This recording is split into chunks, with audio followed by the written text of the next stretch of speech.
ఇండస్ట్రీకి. One of the finest directors, one of the finest human beings. ఎవరికి ఏ problem ఉన్నా first వచ్చి దాన్ని సాల్వ్ చేయటం, అందరికి ఉన్నానని ఒక నమ్మకం ఇవ్వటం. దట్ పర్సన్ ఇస్ మన దాసనారాయణ గారు. I'm really feeling very sad that we lost him today. May soul rest in peace. Thank you. మనసు కష్టంగా ఉంది. సినీ ప్రపంచానికి తీరని లోటు. ఆయన ఎన్నో పిక్చర్లు తీశారు. మేఘ సందేశం, స్వయంవరం, చాలా ఇలాంటి మహిళ గురించి చాలా గొప్పగా తీసేవారు. అలాంటి డైరెక్టర్లు ఇని పుట్టరు. అది చాలా కష్టంగా ఉంది. ఏం మాట్లాడారో నాకే తెలియట్లేదు. నేను ఫస్ట్ చిన్నప్పటి నుంచి కన్యాకుమారి పిక్చర్లు, చాలా పిక్చర్లు, ఆయన 150 పిక్చర్లో నేను 76 అయినా నేను చేసి ఉన్నాను.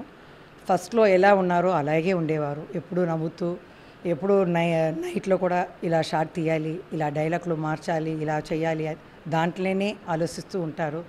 ఒకప్పుడు ఇంటర్వ్యూలో కూడా అడిగారు దాసనారాయణ గురించి మీరు ఏమనుకుంటున్నారని. నాకు ఒక అమ్మలాగా ఆయన అని చెప్పాను.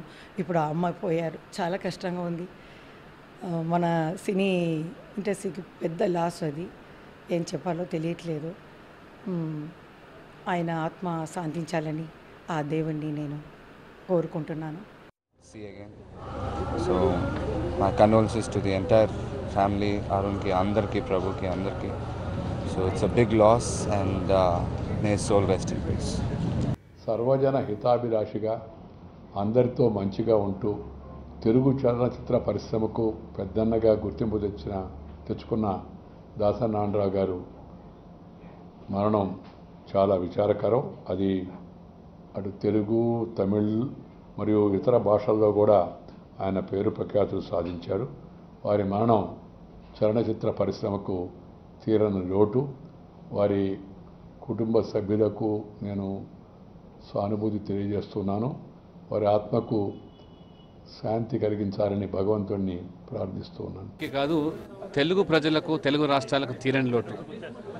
వారు చిత్రాలన్నీ కూడా సందేశాత్మకమైన చిత్రాలు.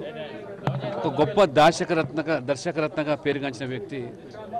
రాజకీయాల్లో కూడా వచ్చి కూడా 2 పర్యాయాలు రాజ్యసభ సభ్యునిగా, కేంద్ర మంత్రిగా నిజంగా తెలుగు ప్రజలు గర్వపడే విధంగా నిక్కచ్చిగా ముక్కుసూటిగా మాట్లాడే వ్యక్తి.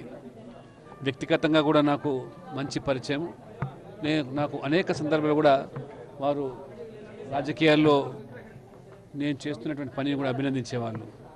నేను కిమ్స్ ఆసుపత్రిలో కలిసినప్పుడు చాలాసేపు మాట్లాడారు. నేను ఈరోజు ఊహించలేదు మళ్ళీ ఆసుపత్రికి వెళ్ళి చికిత్స పొందినట్టుగా. ఇది తీరని నష్టం. భగవంతుడు వారి కుటుంబ సభ్యులకు ఆత్మస్థైర్యాన్ని ప్రసాదించాలని రాష్ట్ర భారతీయ జనతా పార్టీ నుంచి కూడా ప్రగాఢ సంతాపాన్ని వ్యక్తం చేస్తూ వారి ఆత్మ కూడా శాంతి చేకూర్చాలని చెప్పి నేను ప్రార్థిస్తాను. మరణించడము 2 తెలుగు రాష్ట్రాల ప్రజలకు కూడా చాలా లోటు. వాళ్ళ కుటుంబాన్ని భగవంతుడు బాగా చూడాలని చెప్పి ప్రార్థిస్తున్నాను. సినీ రంగంలో ప్రముఖుడే కాకుండా నాకు వ్యక్తిగతంగా ఒక మంచి స్నేహితుడు.